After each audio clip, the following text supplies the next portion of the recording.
Donc la réponse à mon quiz, voilà, sur le terrain. La réponse à mon quiz, je peux même faire témoigner Seb qui était donc avec moi pendant toute cette petite aventure. Eh bien, c'était certainement un appareil que peu de personnes peuvent s'offrir. On a actuellement des prix qui s'envolent sur les réflexes, les pleins formats, ce genre de choses.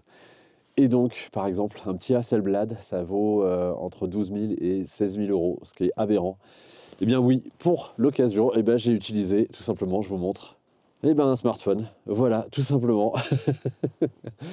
Comme quoi, en fait, c'est pas forcément l'appareil qui va vous permettre de faire les plus belles photos. Par contre, c'est l'appareil qui va vous permettre d'exploiter pleinement vos photos. Donc, par exemple, un téléphone portable va vous permettre de faire une diffusion sur écran, une petite impression en petit format. Mais par exemple, vous allez être un petit peu contraint, vous n'allez pas forcément pouvoir monter dans le terme de surface de support. À l'inverse, bah, les gros réflexes, les Hasselblad, les trucs qui font 42 millions de pixels, 100 millions de pixels, eh bien là, vous avez une capacité d'exploitation qui va être beaucoup plus riche et donc une possibilité d'impression qui va être énorme.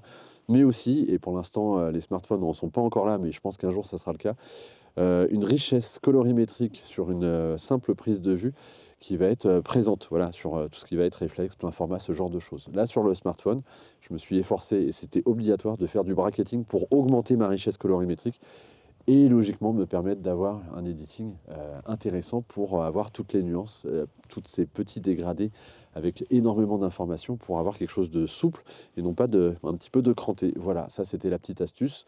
Vous connaissez l'histoire du bracketing, je vous l'ai expliqué tout à l'heure et je l'ai exploité là et je pense que sur le smartphone, c'est vraiment ce qu'il faut faire pour avoir, en tout cas en termes de photos de paysage, des bons résultats. Voilà, donc là pour le coup, il faut passer en mode pro et faire tout simplement une variation de sa vitesse d'obturation et prise de vue, prise de vue, prise de vue, de la plus foncée à la plus claire, 5-6 prises de vue.